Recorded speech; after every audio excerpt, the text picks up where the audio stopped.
you know, I'm a white dude from South Carolina who, in my particular case, family did not own slaves, not for any burden. They were just like poor mountain people.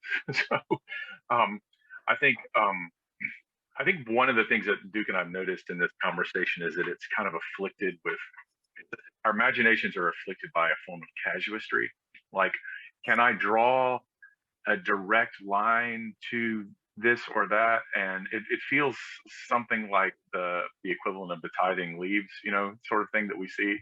Now, I think these are legitimate ethical questions, but I'm not trying to discount them. They're ethical questions in the world of like political ethics and in terms of who is accountable to whom for what and who ought to be advantaged or materially disadvantaged. And those are real conversations. But in the Christian imagination, I think the real answer to the question, or an additional answer to the "Am I culpable?" is the Samaritan story, because the notion of culpability is utterly absent. It's like disquietingly absent from that story. What you have is a person that came upon an individual who was harmed by other individuals, and they themselves took the responsibility for this. And so, I think part of the genius of what Duke wrote is to show that where you're culpable, and culpability can be established, like in my case, because you know, largely I am a beneficiary of this white supremacy. I'm not saying that it's made everything easy for every white person. I'm not saying that, but I am saying, you know, um, the Bois called whiteness a psychological wage that everybody is paid, right? And I'm a beneficiary of that.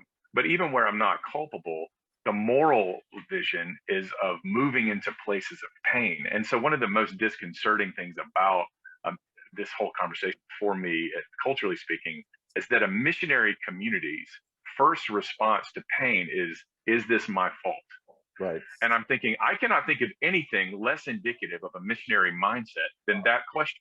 It would be like me going to Rwanda in 1997 and going, okay, y'all, like, I know some hard stuff went down, but I'm not Hutu. So it's manifestly absurd. And so I think that part of what we have to do is to do the careful, nuanced work about how we understand culpability and the implications of that. But we also have to take a step back and say, is that a Christian question? Yeah. Is that a Christian question? Right. Did the Samaritan at any point say, you know, I need to see like what I think about this? Or no, it was like this person, and in this case, these entire communities are demonstrably harmed. We have a responsibility, and so I think that there's a lot of really important moral complexity with respect to the ethics of the thing, but there's also a need for some like real moral clarity that your basic 6-year-old would know.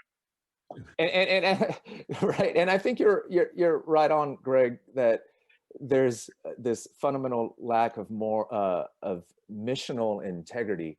You know, your Rwanda example, but here's the truth. I think we don't do this with any other issue or any other kind of need except race-related needs.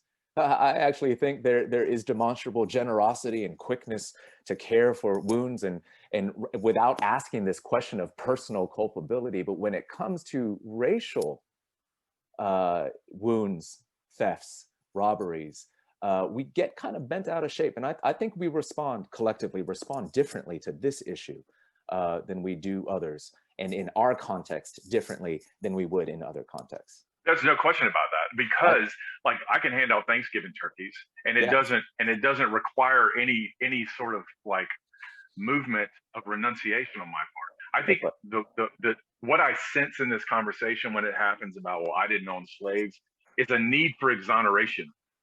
Yeah. And it's like an exonerative impulse. And I'm thinking, wait a minute, we do believe in Jesus, right? Where our life is in him, and all that we have is found in him. And I don't need to be exonerated from anything. What I need to do is respond to the world as I find it with love. And I think that part of the particular aversion to having grown-up conversations around this particular issue is because we can intuitively sense that our own standing is at stake. Yeah. Right? Right. That's right. And let's lay down this bottom line too. There's no person in America that in one way or another, directly or indirectly, is not a beneficiary of white supremacist theft, right? It's the very nature it's the very nature of things, and it's the very history that we continue to live in, the legacy of this history. This is certainly something that's true. We all bear responsibility for this.